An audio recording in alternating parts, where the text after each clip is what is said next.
Hola, hola amigos y amigas, bienvenidos a un video más en su canal El Toque de Clarín con el hermano Agustín Medellín.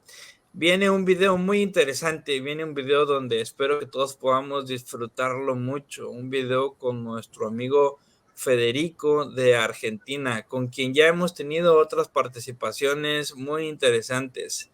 Federico nos va a compartir pruebas que son muy interesantes, análisis muy interesantes en cuanto a la lingüística, que es un área de conocimiento bastante importante, del cual él tiene un manejo en un nivel bastante plausible.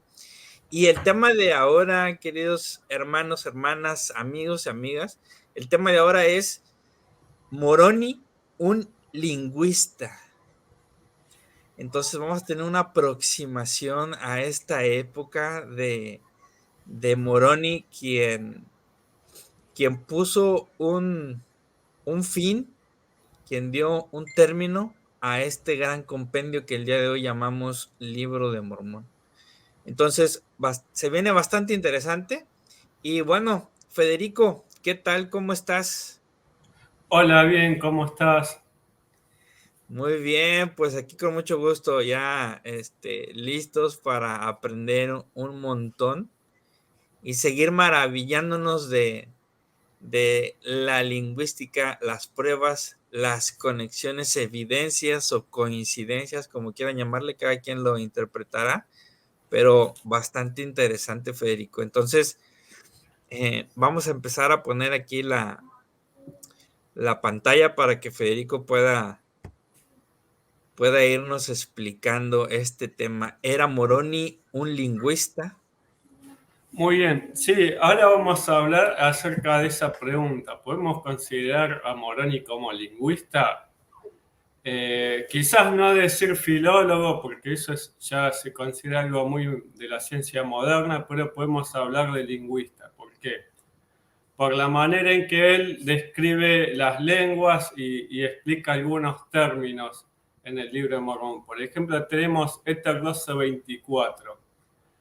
Y tú has hecho que no podamos escribir sino poco a causa de la torpeza de nuestras manos. He aquí, no nos has hecho fuertes en escribir como al hermano de Jared, porque le conseguiste que las cosas que él escribiera fueran tan potentes como tú eres, al grado de dominar al hombre al leerlas. O sea, acá cuando habla del idioma del hermano de Jared, de Éter, está explicando cosas que él puede escribir solamente si conoce esa lengua.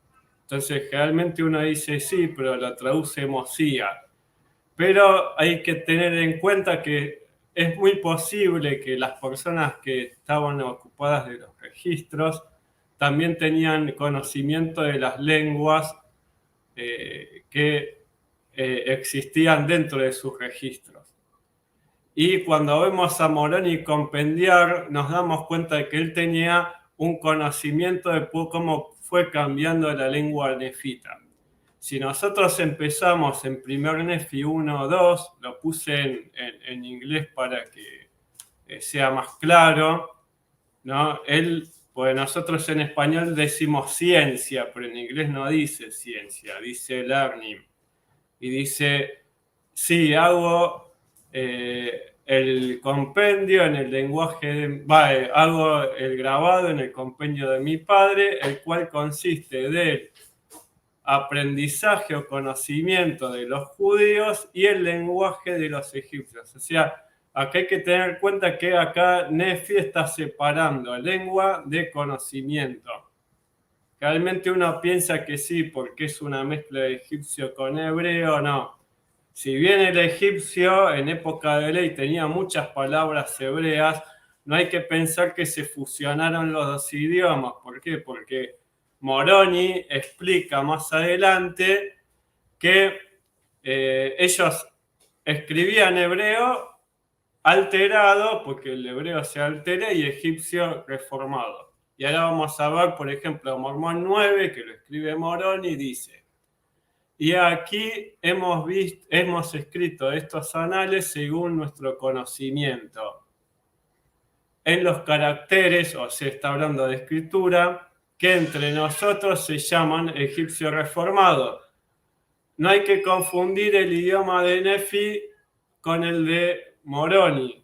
O sea, Ley y Nefi escribían en egipcio, Jacob escribía en egipcio. El egipcio reformado es algo que se conoce recién en Mormón 9. No hay ningún momento antes que se hable de egipcio reformado. Entonces tenemos que tener en cuenta que egipcio reformado era como se llamaba el lenguaje nefita en época de Moroni, Mormón y quizás después de Mosía. No sabemos en qué época, pero lo que dice es que es egipcio en el reformado, le explica por qué. Dice que es egipcio reformado porque está alterado. Dice, y lo hemos transmitido y alterado conforme a nuestra manera de hablar. O sea, el idioma nefita cambió. O sea, acá está explicando que el egipcio reformado era lo que se hablaba. Generalmente piensan que solamente se escribía entre la élite, pero acá está diciendo que era su lengua. O sea, ellos hablaban egipcio y hebreo. Lo alteraron en cuanto a la manera de hablar. O sea, a medida que el idioma fue evolucionando o enriqueciéndose, esas palabras que no podían escribir en egipcio, la tuvieron que agregar palabras. Y vamos a ver un tema más adelante. Y si nuestras planchas hubiesen sido suficientes amplias, habríamos escrito en hebreo. Ahora, no te está diciendo que el hebreo no estaba alterado, porque dice, pero también hemos alterado el hebreo. Y si hubiésemos podido escribir en hebreo, aquí no habríais tenido ninguna imperfección en nuestros anales. O sea, no habría imperfección en los anales en la manera de escribir, pero el idioma sí estaba alterado. ¿Por qué podemos entender eso? Porque el hebreo es una escritura que está escrita a las consonantes. O sea, vos tenés las consonantes y semiconsonantes sin fuga de vocales. Vos eso podés escribir, por ejemplo, Shalom se escribe Y-L-M. Ahora, ¿qué pasa con el egipcio? El egipcio tiene signos bilíteros, trilíteros, cuatrilíteros. O sea, tiene signos que tienen cuatro consonantes, 3 consonantes, 2 consonantes, 1 consonante. Tienen signos ideográficos. Entonces, si vos tenés una nueva palabra, tenés que inventar un nuevo signo ideográfico. Tenés que inventar un nuevo signo según si alguna consonante cambió y quizás la R cambió por L, entonces vos tenés que inventar signos nuevos. Yo lo que puse como ejemplo de algo que pudo haber sido alterar según nuestra manera de hablar, están los caracteres que copió Frederick William. Frederick William fue un consejero de Joseph Smith, lo pueden buscar en Joseph Smith Paper, está ahí la fuente ahí puesta, donde aparece el término Amarri sumerio. Amarri significa libertad y tenés acá claramente Lama, que es esto que es el signo Nga, y en el medio el signo Dingir, que es el símbolo de la estrella o los dioses, que Amá significa mamá, literalmente significa hogar del dios, porque para los sumerios los hombres eran dioses, entonces si la mamá tenía un hijo iba a ser un dios, entonces Gadingir vendría a ser ama, que vendría a ser madre, y Gi significa volver. O sea, en cierta forma, para la visión sumeria, ideográficamente hablando, la libertad es cuando uno vuelve a la madre. O sea, cuando uno vuelve a ser niño. Eso tiene un paralelismo entre cuando en el libro de Mormón se habla de los niños pequeños. O sea, si uno se fija en la cultura sumeria, por ejemplo, un gobernante generalmente se lo ponía cuando hablaba con los dioses con el dedo en la boca. El dedo en la boca significa una persona cuando es niño. O sea, es un simbolismo de el nacimiento. Pasa algo parecido con los egipcios.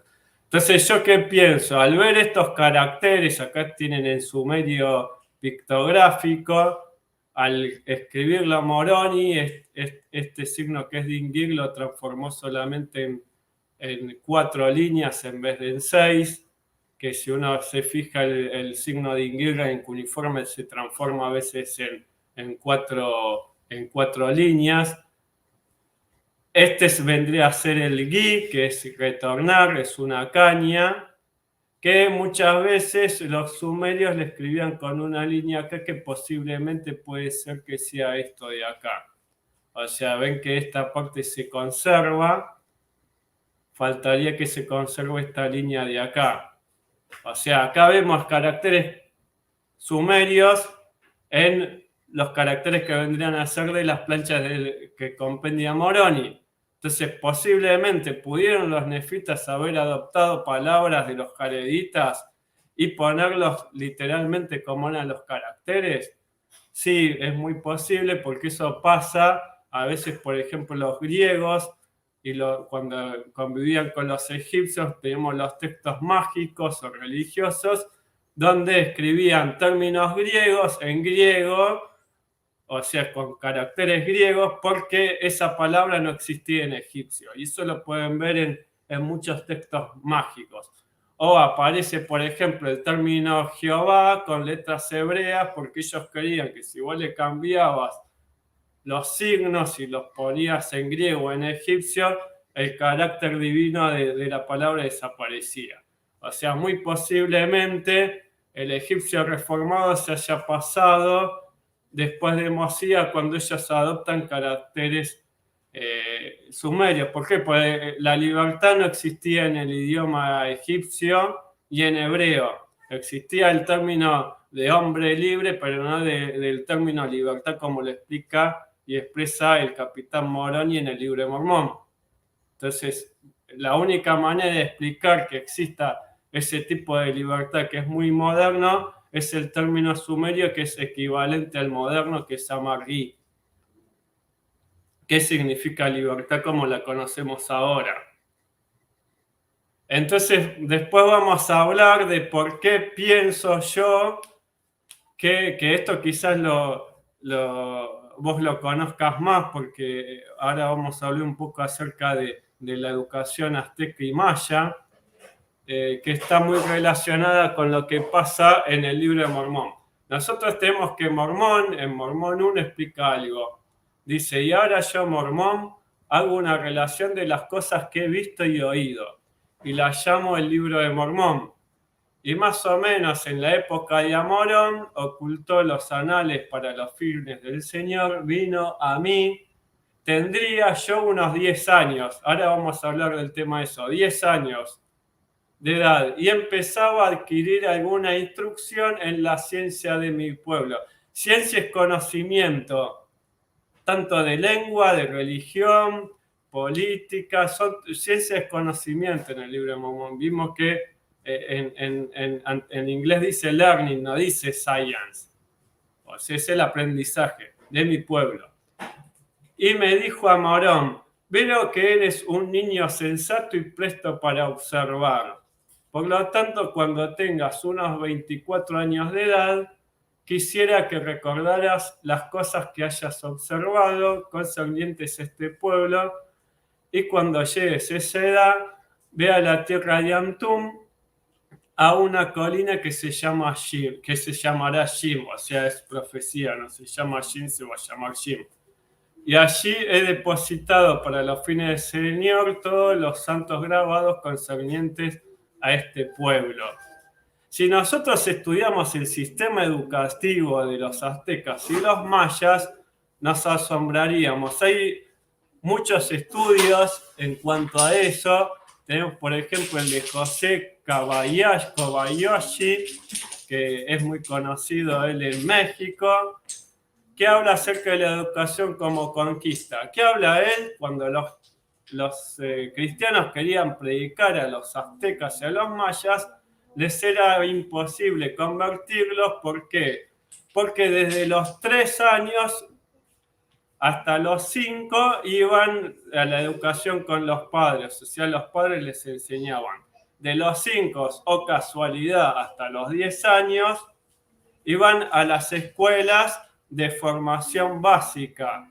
O sea, era cuando le enseñaban lo básico. A partir de entre los 10 y 12 años aparecía un sacerdote tutor y les decía qué tenían que hacer. Muy similar a lo que pasa con Amorón y Mormón. Amorón lo observa, o sea, posiblemente era el tutor, le dice que era alguien serio, alguien observador, entonces le manda a hacer eso. Así como lo hizo con Mormón, hizo como los otros chicos. O sea, no fue Moroni el único que tuvo un cargo, ahora otro tuvo otro cargo, pero ¿qué quiero explicar? Mormón 1 explica lo que era el sistema educativo nefita y es muy similar al que explican los investigadores en cuanto a la educación de los aztecas y los mayas, que es lo que se llama Calmecac y Telpochcali. Reyes Valerio es el que lo explica mejor. Reyes Valerio, cuando habla de arte indocristiano, plantea lo mismo que Kobayashi.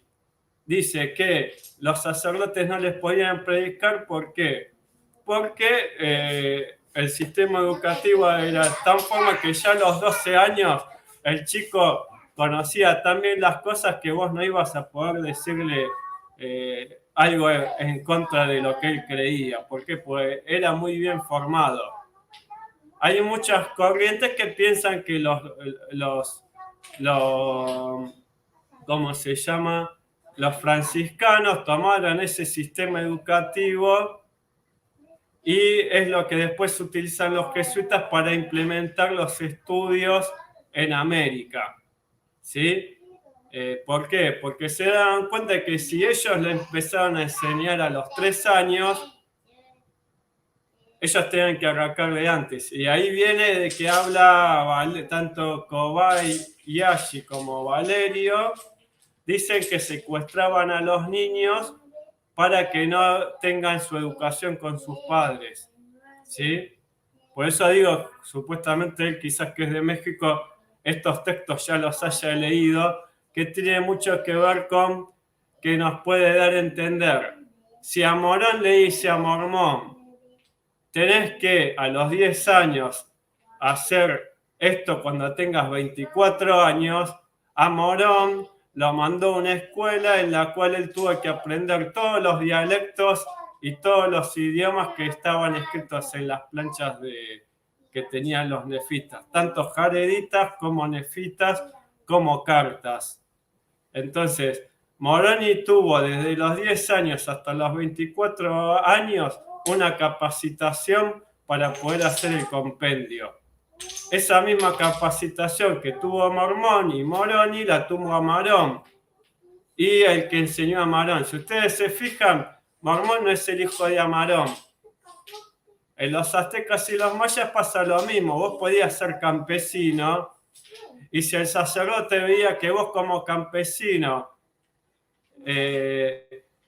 tenías algún nivel intelectual que te podía llevar a un cargo administrativo, en vez de campesino te instruían para administrativo. ¿Sí? Yo pienso que posiblemente este sistema educativo que es azteca y maya tiene alguna reminiscencia en el sistema educativo que tenían los nefitas, porque es lo que dice Mormón en la introducción. A partir de ahí yo pienso que Moroni es lingüista. ¿Por qué? Pues él tuvo que estudiar cada idioma. Y eso lo vemos muy claramente cuando él explica lo que pasa con su lengua, con la lengua hebrea, y cuando explica que los jareditas no cambian su lengua. Si vos te fijas, los nombres jareditas no varían a través del tiempo. Los nombres nefitas sí.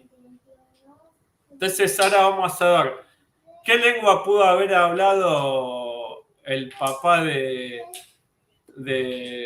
Nefi? O sea, Ley. Hay pocas opciones. En época de Ley habían 2 tipos de escritura, cursiva, habían 3, pero las 2 que empiezan a aparecer en esa época es el hierático anormal, que en inglés es abnormal hieratic, por eso dice abnormal, pero en español es anormal. Y el demótico. Demótico es la lengua que, a partir del gobierno de Samético, se impone por decreto. Eso hace que el hierático abnormal o anormal desaparezca. Ahora, si ustedes se fijan, el hierático anormal, que es el hierático del sur, y el demótico, que es el hierático que se forma en Sais, en la ciudad de Sais, que es de donde nace Samético, por eso Samético después se impone esa lengua por su lengua materna, o sea, va su escritura materna. Es posiblemente una de estas dos lenguas. El problema que tenemos, el demótico está estudiado, recontraestudiado, muy estudiado, especialmente a partir de mediados del siglo XX. A partir de 1920, 1930, el demótico se empieza a desarrollar mejor libros de gramática. El hierático anormal es un tipo de escritura en la cual no está bien estudiado. Hay solamente 2 egiptólogos que estudian esta lengua, ¿sí? Tiene algunas diferencias, es como una especie entre el hierático y el demótico, es como, o sea, es el hierático un poco más rápido escrito.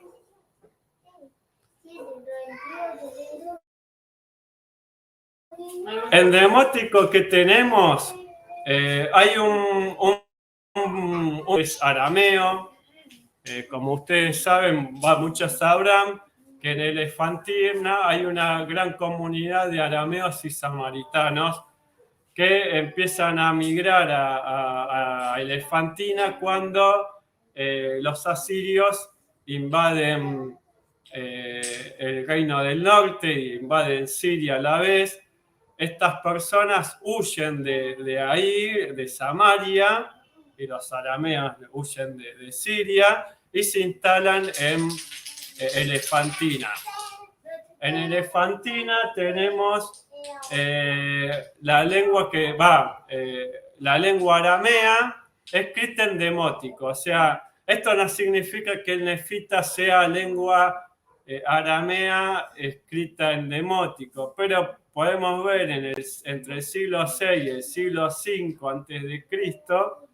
una escritura inventada por samaritanos y arameos para escribir el lenguaje hebreo, que es esta. Como pueden ver, es distinta a esta. ¿Por qué? Porque lo que hacen los arameos es poner solamente, en su mayoría, signos consonánticos. Toman los signos consonánticos del demótico y con eso escriben las palabras hebreas. Las palabras arameas, perdón, es arameo esto. Acá podemos encontrar el Salmo 20 y muchos otros salmos que no están en la Biblia. Creo que hay como 5 salmos más que no están en la Biblia y algunos libros apócrifos que tampoco están en la Biblia. ¿Qué les quiero decir con esto?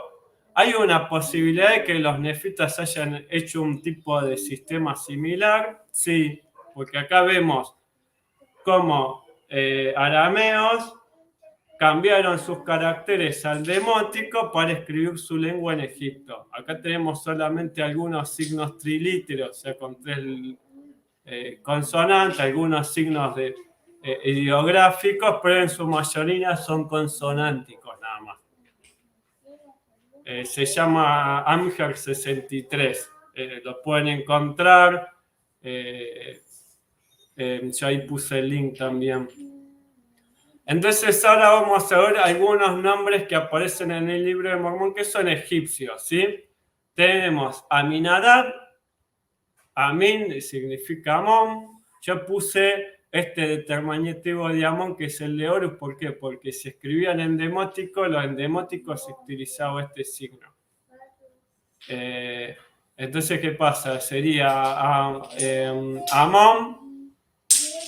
Dab significa responde, puse responde, me equivoqué. O vendría a ser responde. Amón responde. Pero significa cuando el término dab es cuando alguien responde de manera, o sea, de manera con evidencia. Cuando te responde una pregunta, pero pone evidencia en esa respuesta. No es el de Usheb, porque ellos tienen otra respuesta que es Usheb, pero cuando usan el término dab o shab, vendría a ser responder con una evidencia, o sea, una respuesta fundamentada. Después tenemos Aminadí, que no es Abinadí, es con M, vendría a ser Amondá. Después tienen Corior, que es interesante. Corior fue un sumo sacerdote, y el padre de Corior, que era sumo sacerdote, también se llamaba Payank, que posiblemente de ahí viene Paanki, del libro de Mormón. O sea, tenemos Corior, que es Corior, significa Horus está en lo alto, o Horus está sobre todo. Después tenemos Aja, que fue un faraón egipcio. Tenemos acá la reconstrucción fonética, es igual, Aja, que significa el guerrero luchador. Y después tenemos Oreb, que significa el que está en el medio, ¿sí? O sea, acá tenemos algunos nombres del libro de Mormón. Aminadab y Aminadí son reconstruidos por mí porque no hay ningún nombre así que se llama en egipcio, pero posiblemente esos nombres se los podía reconstruir con esos significados. Después, bueno, no sé si ven esta foto, tenemos Him Him, ¿no? Que en realidad es Gim Gim, en egipcio la G, esta es G, es una G diacrítica, sería Gim Gim, significa explorar, ¿no? Es como decían, por ejemplo, en la época de los coptos, ciudad se escribe no. ¿Eso qué significa? Gim Gim, ¿no? Significaría ciudad de la exploración. Después tenemos Helem, que significa pesca, es otro nombre del libro de Mormón. Acá yo puse que hay un libro que se llama Das Egyptisch Aleph Phonem, que es alemán, donde explica que el símbolo Aleph en el sur se transforma en L y en el norte se transforma en R. La hipótesis de este autor es que Egipto habían dos dialectos, un dialecto del norte y otro del sur. Entonces, yo lo reconstruyo como el del sur porque los samaritanos estuvieron en Heliópolis, o sea, en Elefantina.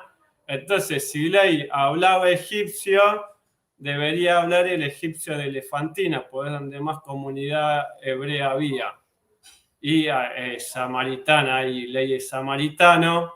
Entonces, supuestamente, samaritanos y arameos habrían hecho que en el sur se cambie el Aleph por la L. Tenemos Amlisi, que no está reconstruido, pero si ustedes se fijan, esta es la reconstrucción fonética que hay en el libro de Mormón en inglés cuando dice cómo se pronuncia. Es la misma reconstrucción de Amlisi según el Diopiano, que es el término de toro. O sea, cuando hay esta consonante con esta semiconsonante y la S, empieza con vocal, en medio hay una vocal y después hay otra vocal. O sea, posiblemente Amlisi signifique toro y sea otro nombre egipcio. Después tenemos Himni, que es otro nombre del libro de Mormón, significa multitud en egipcio. Acá está cómo se escribe. Acá está la reconstrucción supuestamente de cómo se diría.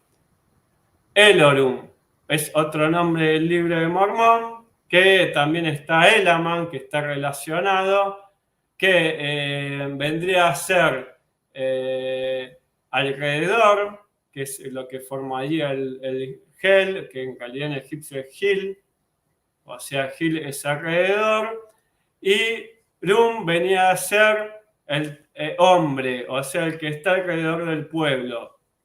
Cuando vos estudias egipcio medio, uno sabe que en copto ellos no decían Ramach, como en egipcio medio era Ramach, o sea, la A larga, que después se transforma en O, y en copto se llegó a transformar en Rome. Yo pienso que posiblemente el Orum venga a ser la evolución que tienen entre los nefitas el nombre que vendría a ser en egipcio como Gilrome, ¿sí? O sea, sería el que está alrededor del pueblo.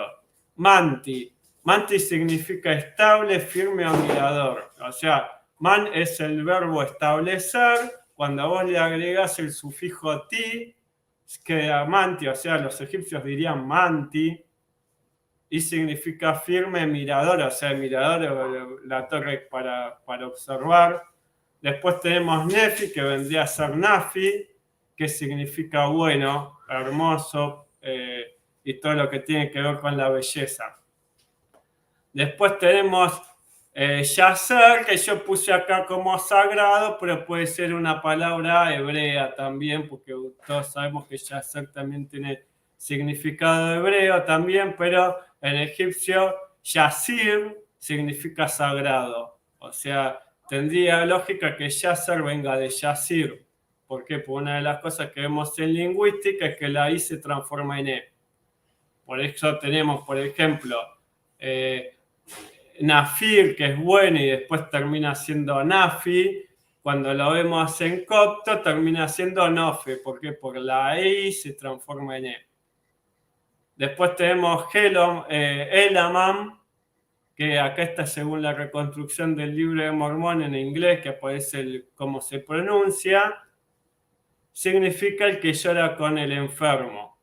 En egipcio vendría a ser Gel, como anteriormente, el que está alrededor, sí, pero ven que tiene otro determinativo, o sea, el que llora con el enfermo, ¿sí? El determinante enfermo es este. Entonces ahí tenemos posibles, son posibles, no hay que tomarlo como que es algo cierto, son posibilidades de nombres del libro de Mormón que son egipcios y no hebreos. Tenemos algo interesante en demótico. Cuando uno ve demótico hay muchos registros de casamiento, nacimiento. Los egipcios en el momento demótico es cuando más registros hay de nombres. Y aparecen estos nombres que aparecen en el libro de Mormón. Por ejemplo, en el libro de Mormón tenemos Amnihu, que en egipcio tenemos en vez de la H el corte glutural. O sea, esto sería como Amnihu. Amnihu, que no sabemos si José Smith pone la H como corte glutural, es una de mis teorías, o si es como que es la H aspirada o la H muda. Pero Amnihu vendría a significar Amón vuelve. Cuando vos, o sea, supuestamente se aglutina con el tiempo de la A por el tema de que está el corte glutural, hace que haya tres consonantes, entonces es Amnihu. Una semiconsonante y tres consonantes. Entonces, ¿qué pasa? Gem, que significa siervo, tenemos los dos igual, que en realidad es Him, en egipcio es Him. Hermont, que es Hermón, vendría a ser, vieron que Corior es Horus está en lo alto, Horus está sobre todo. Hermón vendría a ser Montu, que es otro dios egipcio, está en lo alto. Hermón es un nombre común en época de ley, o sea, entre 700 a.C. y entre el 500 a.C. hay un montón de personas que se llaman Hermón en Egipto. Y se pierde la U, obviamente, por eso que termina Hermont y no Hermontu. Paanki, tenemos dos casos en demótico, el de Payán, que fue un sumo sacerdote nubio, y Paanki, que fue un faraón nubio, ¿sí?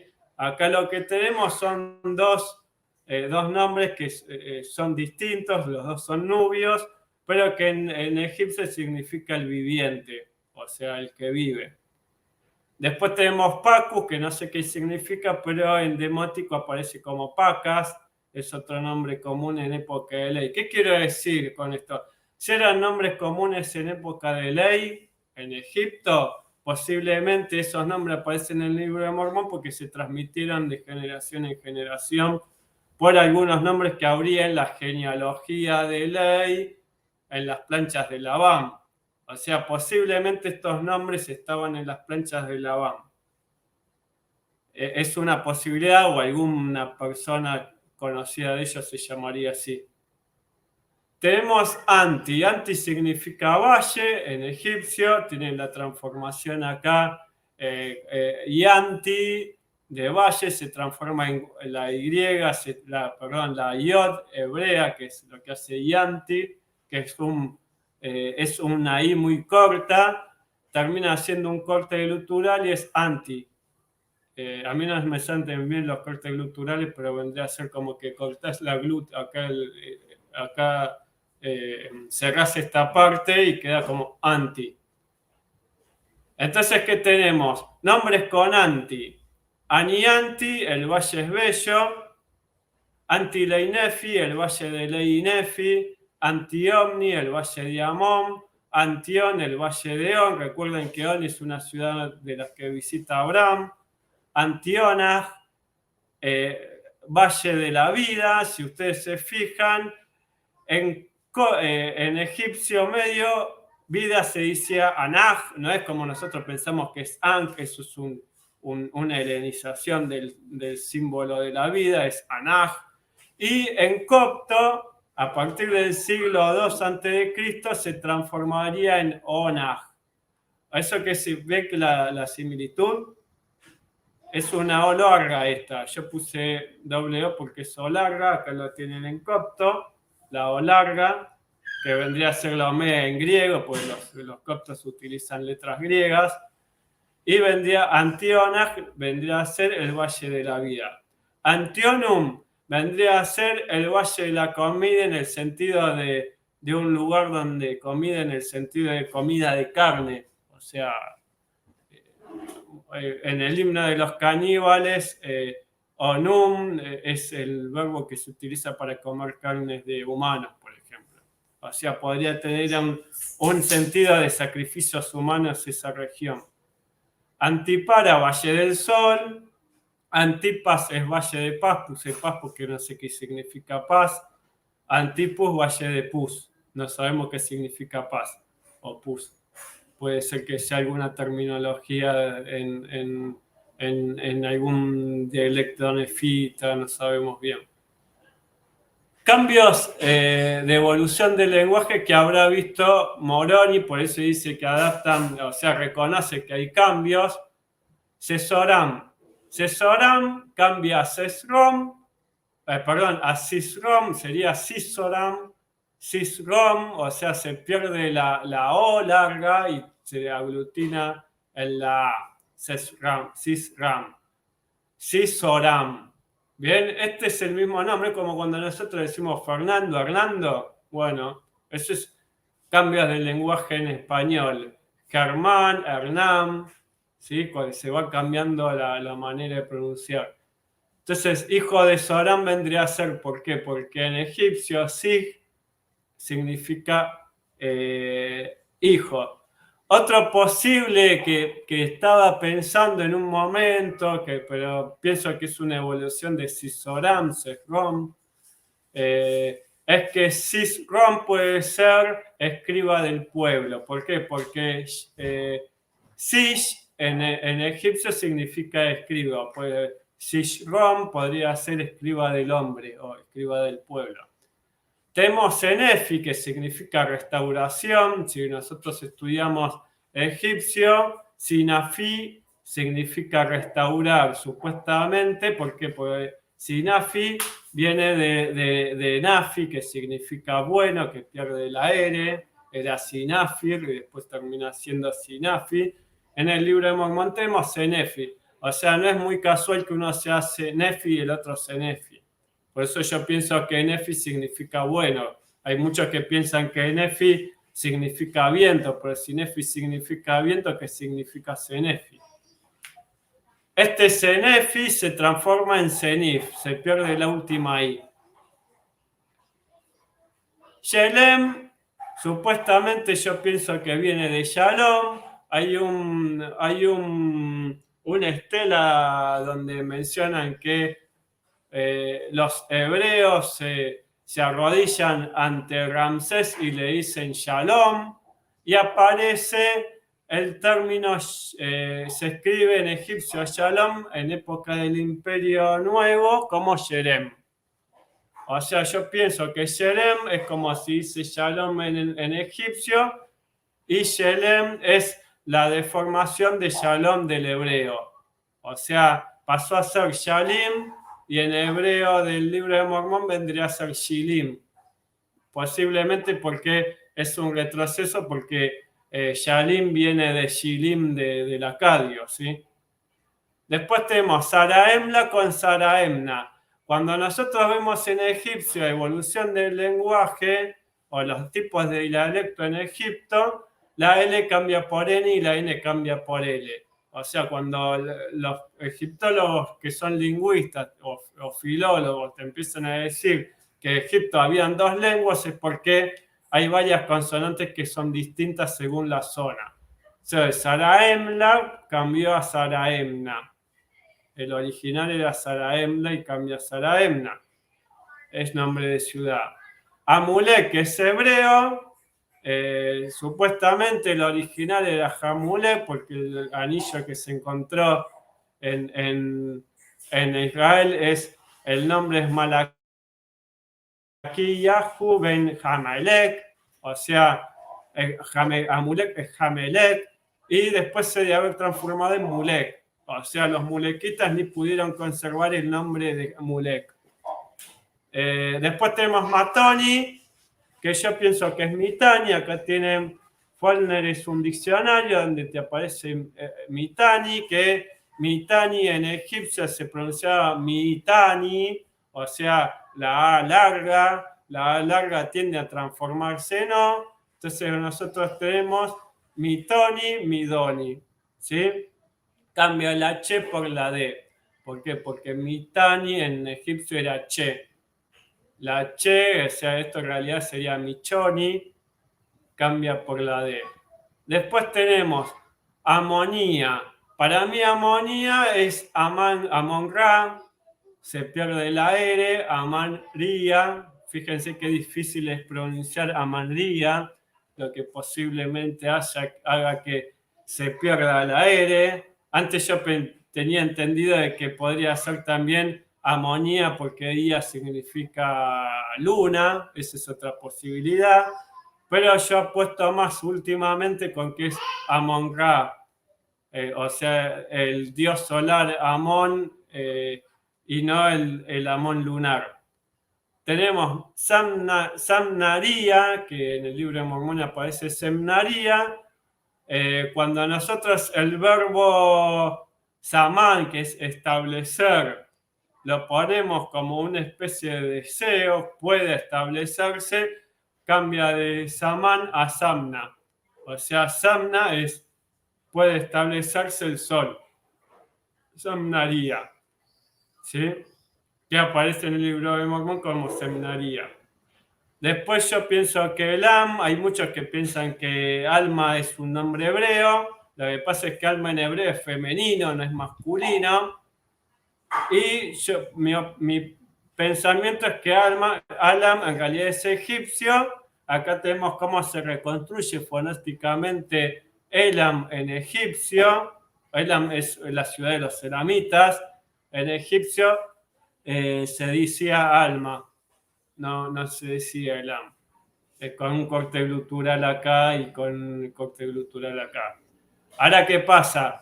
¿Sería extraño que Alma tenga un nombre elamita, egipcio? No, ¿por qué? Porque aparece Mitani, aparece Sidón, que es un nombre que no es hebreo. O sea, muy posiblemente sí. Además hay que tener en cuenta que los elamitas son...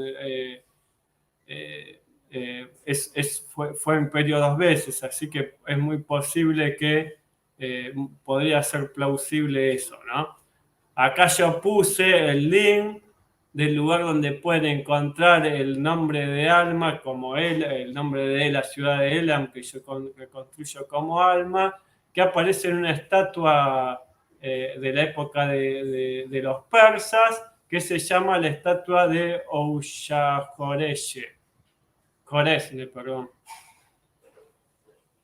¿Qué quiere decir? La idea mía es que estos cambios lingüísticos, voy a dejar de compartir, eran bien conocidos por Moroni. Tengo que volver a... Ahí. Eran bien conocidos por Moroni y por Mormón. Hay muchos que dicen, pero ¿cómo las planchas de éter, después de que las tradujeron, no las tocaron más? Yo pienso que no solamente habrán tocado las planchas esas y la habrán releído en el idioma, pues ellos saben bien que hay palabras.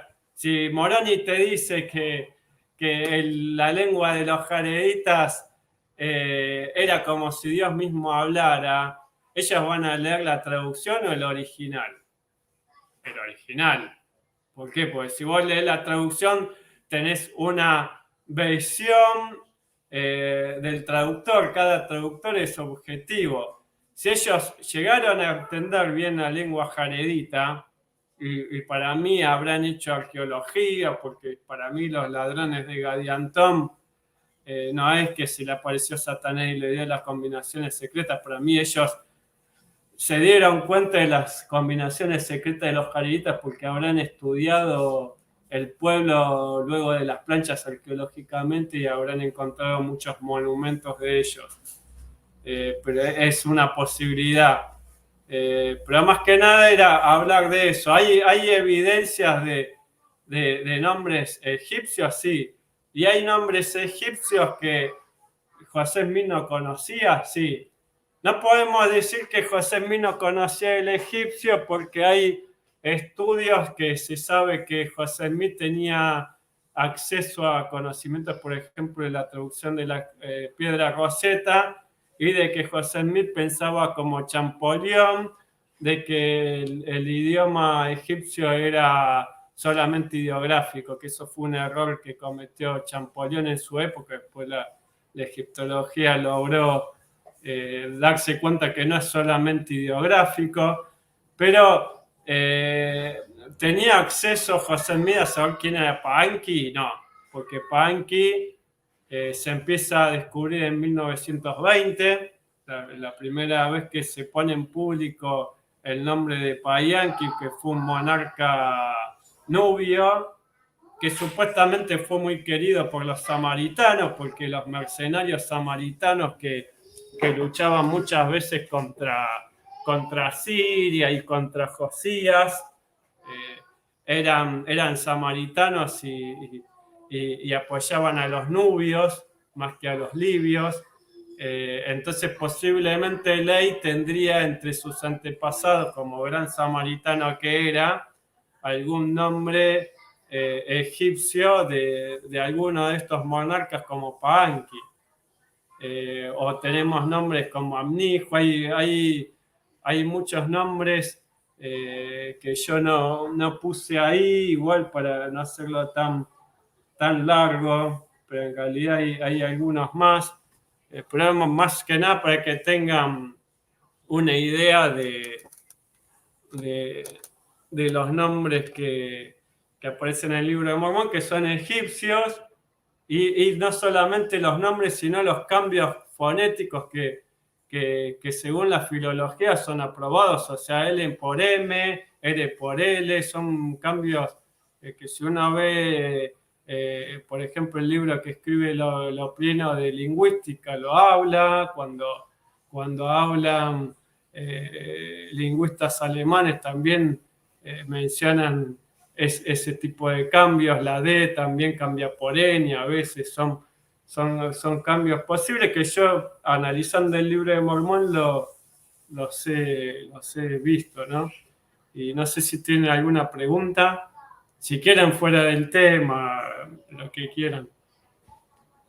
Muy bien. No, pues bien interesante y lo que dices tú que estas propuestas que pones tienen un sustento, es decir, no estás cambiando tú las letras a tu conveniencia o para forzar una prueba, sino que estos cambios fonéticos o lingüísticos están aprobados, están estudiados. Es como se ha visto la evolución de las lenguas, ¿verdad?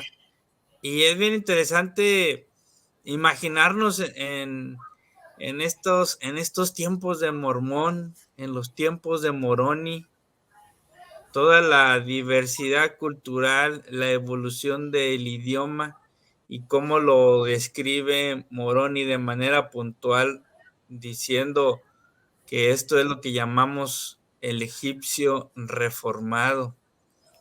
Y todos estos cambios de lenguas que después de Moroni seguramente continuaron porque estamos en constante evolución. El español de hoy no es el mismo de hace 100, 200 o 1000 años, ¿verdad?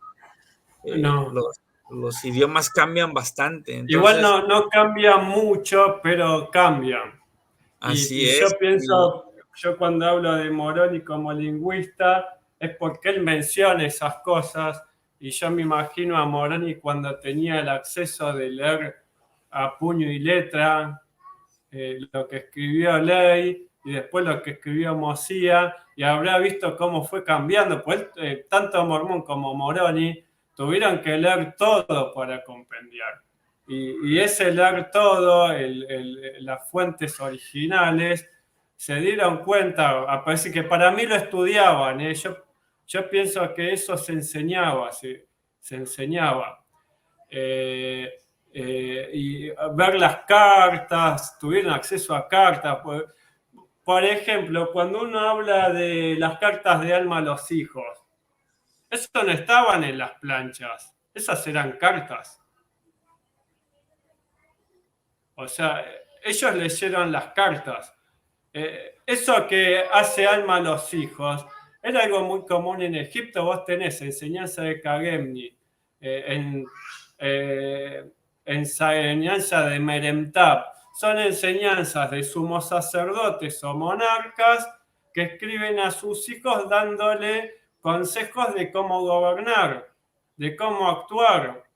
Y vos lees los consejos esos, son cartas que después en Egipto terminaron siendo textos sapienciales, o sea, una carta que escribió un gobernador a su hijo, la agarraron los escribas y empezaron a transmitir esas mismas cartas de generación en generación, y cada vez que ibas a la escuela, en una escuela egipcia de escribas que se llamaban las Casas de la Vida, para los egipcios la escuela se llamó la Casa de la Vida, ellos, los escribas, les hacían escribir y reescribir 20.000 veces, letra por letra, esos textos sapiensales.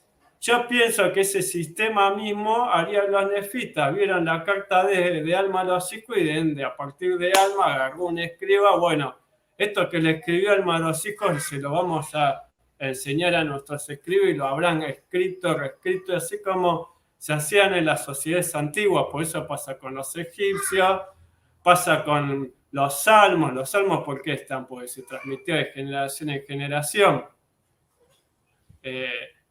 No es que estaban en unas planchas, eran papiros que los escribas se tenían que memorizar y que después terminaron siendo, en el caso hebreo, textos religiosos.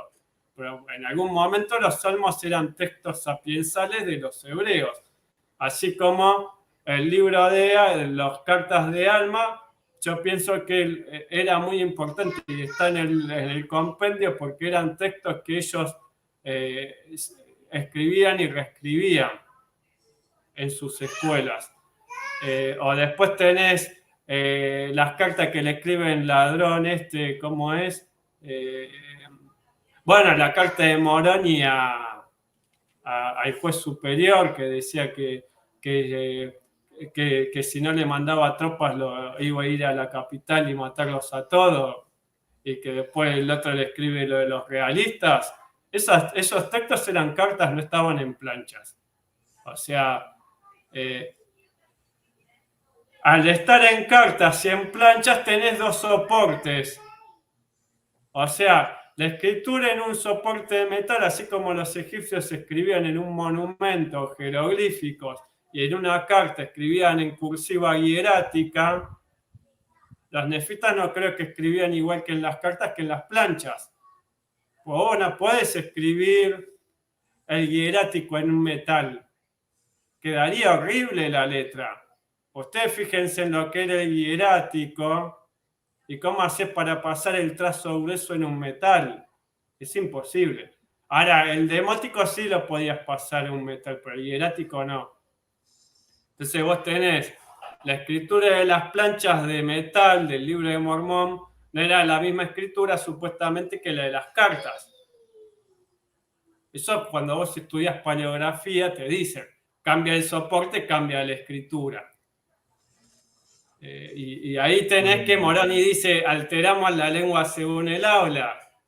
O sea, vos ves en Moroni cosas que falta que hubiera dicho así, porque en cartas escribíamos distinto y ahí ya es un filólogo, es un paleógrafo, yo qué sé. Faltó que diga que las cartas eran distintas como escribían las planchas, pero supuestamente desde el análisis paleográfico vos tenés que entender que no escribían igual en cartas que en las planchas. Así como un jaredita no escribía igual que en las planchas. Vos fíjate que hay una parte en el libro de Éter que dice supuestamente que las planchas se escribe con otros caracteres también. ¿Por qué? Porque no es lo mismo escribir en arcilla que escribir en un metal. Si vos cambias de arcilla a metal, la escritura cambia también. ¿Por qué? Porque cambias el soporte, cambia la escritura. Es por comodidad, obvio, ¿no? Así es. Muy bien, amigo, pues muchas gracias por todo lo que nos compartes, bastante interesante.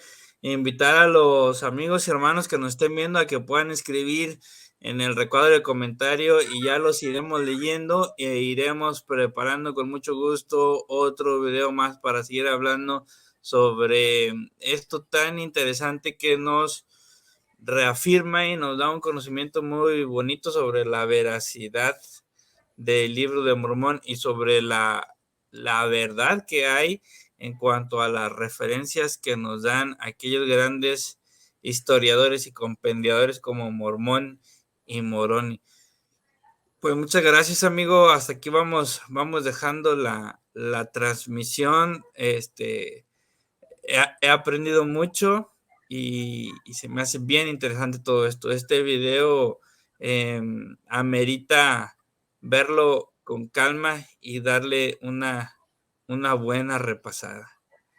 Y bueno, pues un saludo también a nuestros amigos que en esta ocasión no pudieron estar, nuestro amigo Gustavo Izaguirre, nuestro amigo Santiago Lázaro de Mormon Defender, Gustavo Izaguirre de temas existenciales, y también mencionar que esto ha sido posible gracias a nuestro amigo Rafael Hostos, que tiene un grupo de WhatsApp donde invitamos a todos, un grupo de charlas y evidencias arqueológicas del Libro de Mormón, bastante interesante, un grupo de WhatsApp.